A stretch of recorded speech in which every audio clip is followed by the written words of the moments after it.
সকাল 7:30। চুপ করে এখানটায় দাঁড়িয়ে আছি, দেখুন কি ভাল লাগছে।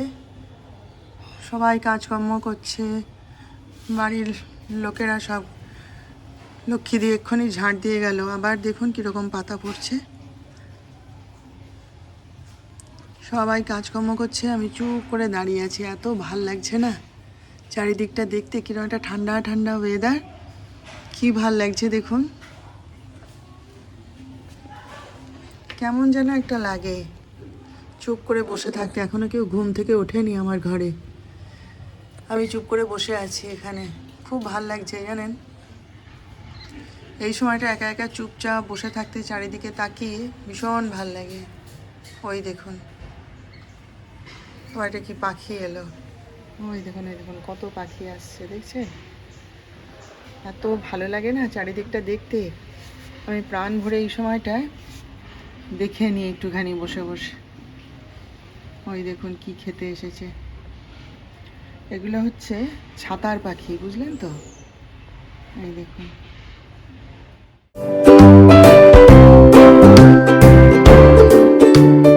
দেখুন রান্নাঘর সব নিট অ্যান্ড ক্লিন করে নিলাম এতক্ষণ ধরে। এই যে এখানে ডাল ভিজিয়ে রেখেছি, মুসুর ডালই করবো, আর অন্য ডাল কেউ কিছু খাবে না। তো ওই যে মুসুর ডালটা ভিজিয়ে রাখলাম একটু গরম জলে, তাহলে চট করে হয়ে যাবে, বুঝলেন তো? আর ওই যে ওখানে মাছ ভিজিয়ে রেখেছি, ওটা চাপা দিয়ে রেখেছি, কারণ আমি রান্নাঘর বন্ধ করে দিয়ে যাব, তারপরে আমার আরও যারা রয়েছেন তারা ঠিক রান্নাঘরটি খুলে রেখে দিয়ে চলে যাবেন, বুঝলেন তো? ওই জন্য এখানে ওই যে মাছ চাপা দিয়ে রেখেছি জলে ভিজিয়ে, আর ওই যে ওখানে বোতলগুলো সব ভর্তি করে রাখলাম, আর পুরো রান্নাঘর একদম পুছে ক্লিন করে পরিষ্কার করে নিলাম, বুঝলেন? এবার আর মাসিরা তো সব কাজ করে দিয়ে চলে গেছে, ঘর টরও মোছা হয়ে গেছে, সবই হয়ে গেছে। এবারে গিজারটা অন করে দিয়ে এসছি, এসে এবারে পুজো সারবো চান করে, ঠিক আছে? তারপর রান্না বান্না সব হবে পরে। মর্নিং, কেমন আছেন আপনারা? আশা করি সবাই ভালো আছেন, আমিও ভালো আছি। আপনাদের সবাইকে আমার পূর্বাজ লাইফস্টাইল চ্যানেলে আরও একবার স্বাগত জানিয়ে আজকের দিনটা শুরু করছি, আজকের আরেকটা নতুন ব্লগ শুরু করছি। তো এখন বাজে হচ্ছে 10:30, আর এতক্ষণ তো যা যা সংসারের কাজ ছিল সব করে নিলাম, পুজো করে নিলাম, আপনাদের দেখাবো পুজো করেছি। আজকে না পুজোটা করে কেন কি জানি খুব মন ভরে গেছে, জানেন তো? খুব মন ভরে গেছে। তো আর শরীরটা একটু ড্যামেজ হয়েছে, একটু ড্যামেজ হয়েছে বলতে কি জানেন, পাটায় যন্ত্রণা করছে। আসলে কি বলুন তো, ওই যে ফোলাটা যত চুপসে যাচ্ছে না, মানে ফ্লুইডটা যত কমে যাচ্ছে করছে, ব্যথাটা যে পায়ের সেটা তত প্রকট হচ্ছে, বুঝলেন তো? আজকে কী হয়েছে, মানে পা মুড়ে বসলে এতদিন কষ্ট হয়নি, আজকে পা মুড়ে বসলে না বেশ মানে উঠে দাঁড়াতে কষ্ট হচ্ছে, চলাফেরা করতে কষ্ট হচ্ছে, বেশ কনকন কনকন করছে। কালকে বলছিলাম আমার হাজব্যান্ডকে, তো বলছে যে ওই ফ্লুইডটা যত শুকিয়ে আসছে ওই জায়গাতেই তো ফ্র্যাকচারটা হয়েছিল, একটা জায়গা রয়েছে পায়ের, সেখানে মানে আঙুলের টাচ লাগলে পর্যন্ত মানে প্রচণ্ড ব্যথা, প্রচণ্ড ব্যথা। এই ব্যথাটা এতদিন বুঝতে পারিনি। বলছে ওখানে ফ্লুইডটা জমেছিল তো গার্ড দিয়ে রেখেছিল, এবার যত ফ্লুইডটা কমছে ব্যথাটা ওইখানে প্রকট হয়ে উঠছে। সে প্রচণ্ড ব্যথা, আপনাদেরকে বোঝাতে পারবো না, একটু টাচ লাগলে জান বেরিয়ে যাচ্ছে, হাড়ে ব্যথা আর কি। তো বলছে বলে ওই জায়গাতেই তো ফ্র্যাকচারটা হয়েছিল, ব্যথাটা হবে, কমে যাবে আস্তে আস্তে। তো সকাল থেকে আজকে না খুব কনকন কনকন করে যাচ্ছে, বলছে ঠান্ডা পড়েছে ওই জন্য, তারপরে ফ্লুইডটা শুকিয়ে আসছে, ব্যথাটা প্রকট হচ্ছে। যাই হোক, মোট কথা নিক্যাপটা পরে নিয়েছি, নিয়ে কাজ করছি সংসারে। তো এই জলখাবার খেলাম আর কি, বসে বসে একটু চা খেলাম। ডাক্তার সাহেব আজকে বাড়িতেই আছেন, আজকে তো মুসলিমদের উৎসব, কি সবে বরাত না কি একটা, বাইরে তো খুব হইচই হচ্ছে, বাজি ফাটছে আমাদের মুসলিমদের যে পাড়াটা রয়েছে আমাদের পাড়ার পাশে, খুব হইচই হচ্ছে সেখানে। তো ওই জন্য আজকে পেশেন্ট কম, বলছে আমি ধীরে সুস্থে যাব। তো ব্যায়াম করছেন। আর যিশু তো সকালবেলা উঠে চলে গেছে নার্সিংহোমে, ওর ডিউটি আছে, ও চলে গেছে। তো এই তো চলুন, এখনও রান্না টান্না শুরু করিনি, এবার করব আস্তে আস্তে, রান্না তো করতেই হবে তাই না, নইলে খাবো কি, সেটা তো একটা কথা। তো যাচ্ছি ধীরে সুস্থে রান্না টান্না করব। তো আজ হচ্ছে গিয়ে সোমবার, আর তো বললাম এখন 10:30 বাজে। তো চলুন আপনারা সঙ্গে থাকুন, দেখতে থাকুন। ভগবানের পুজো করা হয়ে গেছে আমার, এই যে আপনাদের একবার সবাইকে দর্শন করিয়ে দিই প্রতিদিনের মতন। এই আমার কানু, এই যে, আর এই যে মা লক্ষ্মী। এই মা লক্ষ্মী আমি দেখছি তার গলার মালাটা প্রতিদিন ঠিক বুঝে নেয়, একটা না একটা মালা ঠিক তার জন্যে জোগাড় হয়েই যায়, বুঝলেন। এই যে দেখুন, তো এই যে আনাজ কাটতে তো বসলাম, এই যে, তো দেখুন এই যে এখানে ফুলকপি, তারপরে আলু, হ্যাঁ, তারপরে এই যে মটরশুঁটি, তারপরে এই যে দেখুন বিনস, দাঁড়ান দেখাচ্ছি, এই যে বিনস, শিম সব নিয়ে বসেছে। কিন্তু আমার ব্যাপারটা হচ্ছে কী রান্না করব। আমার ঘরে তো ভাই জানেন, মানে এ যদি এটা খাবে তো সে সেটা খাবে না, হ্যাঁ, এর জন্য একরকম করে দিতে হবে, তার জন্য একরকম করে দিতে হবে। তাই এখনই ডাক্তার সাহেব এখানে ব্যায়াম করছিলেন, গল্প করছিলাম, করতে করতে জিজ্ঞেস করছি কী রান্না করি। হ্যাঁ, সেদিন এঁচোড়ের তরকারি করেছিলাম, জানেন, ছেলে খায়নি, বলে কি খেতে বসেই বলছে রোজ রোজ এঁচোড়ের তরকারি আমি খাবোই না। আরে তাহলে খাবিটা কি? না আমি খাবো না। দিয়ে লাস্টে তাকে আবার সেই করে দিলাম, কি বলে, ডাল আর ডিম ভাজা দিয়ে ভাত খেয়ে উঠে গেল, জানেন। তাহলে আমি বানাবোটা কি, সেই এখন প্ল্যান করছিলাম ডাক্তার সাহেবের সঙ্গে যে কী তরকারি এমন বানানো যায় যেটা করলে দুজনেই খাবে। অত রোজ রোজ কি দুবেলা করে অত মানে 10 রকমের তরকারি পদ বানানো যায় বলুন। তো যাই হোক, জলখাবারের ঝামেলাটা নেই। তো তিনি এসে গেছেন, উপরে গেছেন তার ভাইদের সাথে। আজকে কি চিজ স্যান্ডউইচ বানানো হচ্ছে, 3 ভাই মিলে বানাচ্ছে, বানিয়ে খাওয়া হবে। আরে ভালো হয়েছে, যা জলখাবারের ঝামেলাটা নেই আমার, উপরে গিয়ে খেয়ে নিচ্ছে, ভালো হয়েছে। তো ওর বাবা আবার দেখতে গেল, বলে দাঁড়াও আমি একটু দেখে আসি কীরকম স্যান্ডউইচ বানানো হচ্ছে, কি হচ্ছে, কি ব্যাপার, আমি একটু দেখে আসি। আমি যাও, চলুন আনাজগুলো কাটি, কি রান্না করব আপনাদের সঙ্গে নিশ্চয়ই শেয়ার করব। চলুন আগে আনাজগুলো কেটে নিই। হ্যাঁ, তো এই দেখুন ফুলকপির তরকারি,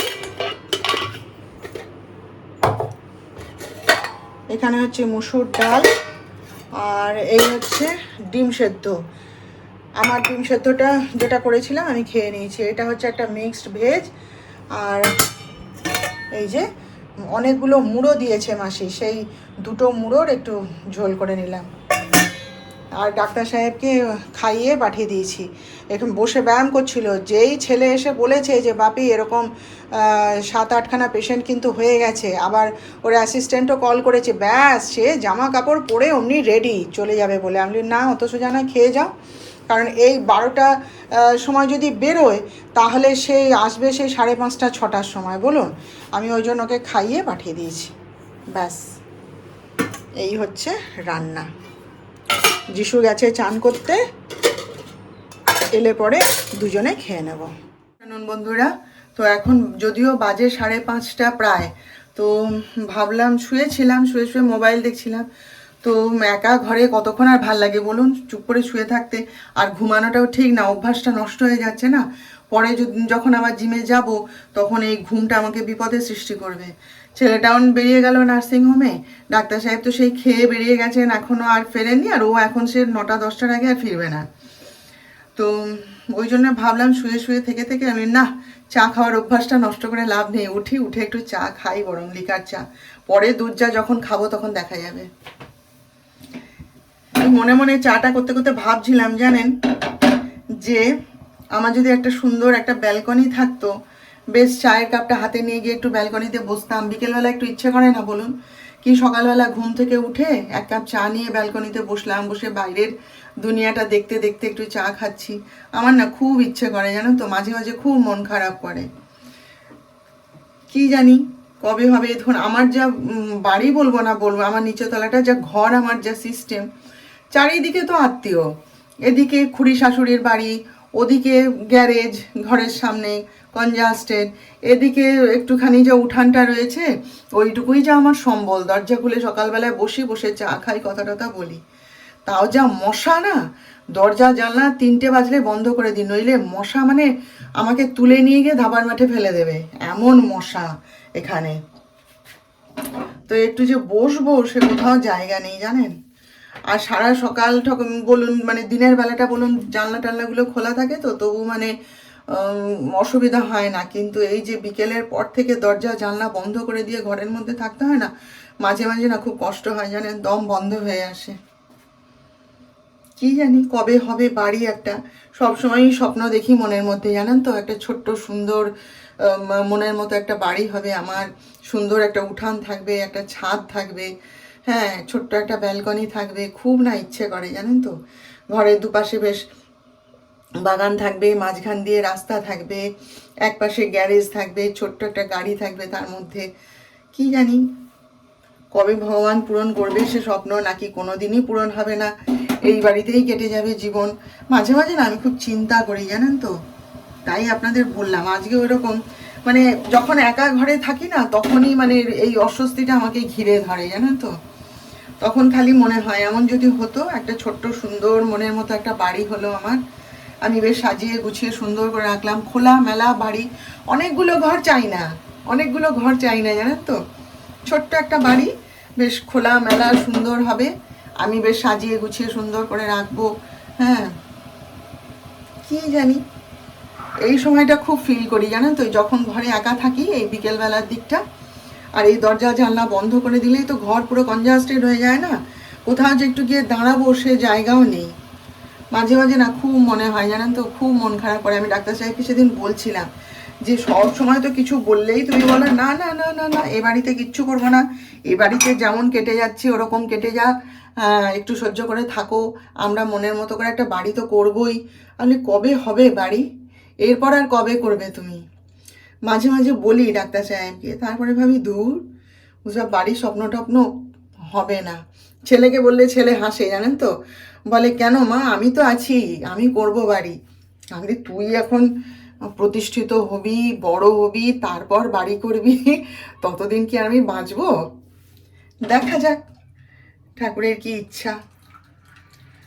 ভালো লাগে না জানেন তো, তারপরে কাউকে মানে কারো মুখ দেখতে পাই না তো, ওই জন্য আরও অসহ্য লাগে। আজকে ডাক্তার সাহেব বলছিলেন, বলে না না পা সুস্থ হয়ে গেলেই তুমি জিমে যাবে, জিমে যেতেই হবে, জিমে না গেলে হবে না, ঘরের মধ্যে বসে থাকলে তুমি আবার ওরকম মুটকা ঢোসকা হয়ে যাবে, বিচ্ছিরি হয়ে যাবে। আমার ছেলেও তাই বলছে, বলে না না সুস্থ হয়ে গেলেই তোমাকে আমি জিমে নিয়ে গিয়ে দিয়ে আসবো, জিমে যেতেই হবে।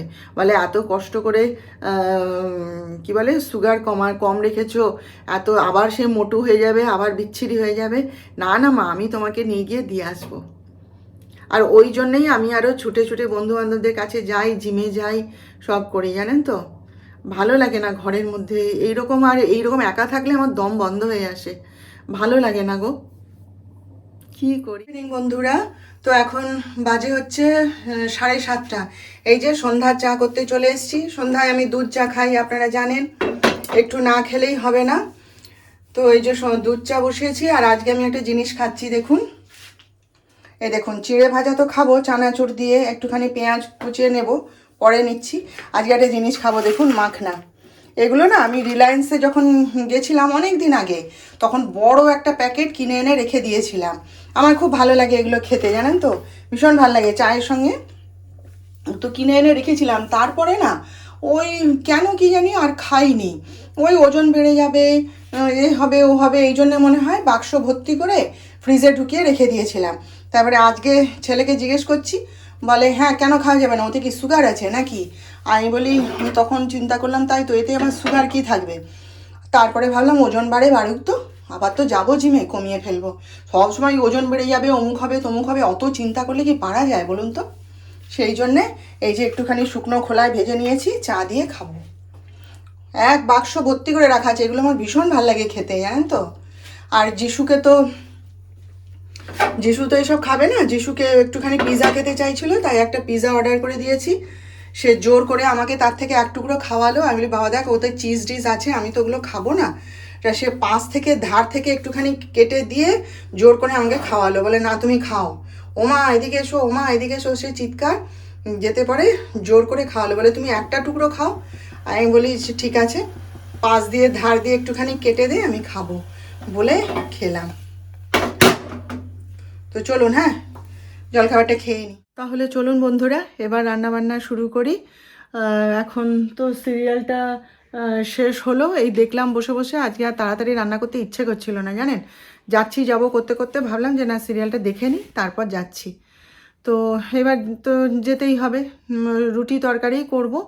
ওরা আজকে তো কথা ছিল যে ওই যে মটরশুঁটির কচুরি বানাবো আর আলুর দম করব। তারপরে তো ডাক্তার সাহেব না করলেন, কারণ যিশু ওই যে সন্ধ্যাবেলায় পিৎজা খেলো না, বলছে না আর কিছু করতে হবে না, তুমি এমনি প্লেন রুটি আর আলুর দম করে দাও। তো তাই করে দেবো, চট করে হয়ে যাবে। আর ডাক্তার সাহেব তো সেই সন্ধ্যাবেলায় আমার কতগুলো কসমেটিক্স কিনতে বাকি ছিল, সেইগুলো সব কিনে দিয়ে গেল। তারপরে আরও টুকিটাকি খাবার দাবার, বিস্কুট, চানাচুর, এ সমস্ত পাউরুটি আমার সেগুলো শেষ হয়ে গেছিলো, সেই সব কিনে টিনে দিয়ে আবার তার নাটক দলের রিহার্সালে গেছিলো। তার বহুব্রীহি নাটক দল বাইরে শো করার কল পেয়েছে, ওরা সব যাবে। ওই এবারে যে নাটকটা হলো না মিস্টার কাকাতুয়া, সেইটাই শো করতে ওরা সব আবার বাইরে যাবে। তো সেই নিয়ে আবার রিহার্সালে মেতেছে আর কি। তো এখনও আসেনি, এবারে এসে যাবে, 10টা বাজতে যায় তো, এবারে এসে যাবে। তো চলুন তাহলে রান্নাবান্না করে নিই। আর আজকে তাহলে এখানেই শেষ করে দিলাম, কালকে আবার দেখা হবে নেক্সট ব্লগে নতুন বিষয় নিয়ে। আপনারা সবাই ভালো থাকবেন। আর আমার আজকের ভিডিওটা ভালো লেগে থাকলে প্লিজ একটা লাইক, শেয়ার ও সাবস্ক্রাইব প্লিজ করে দেবেন।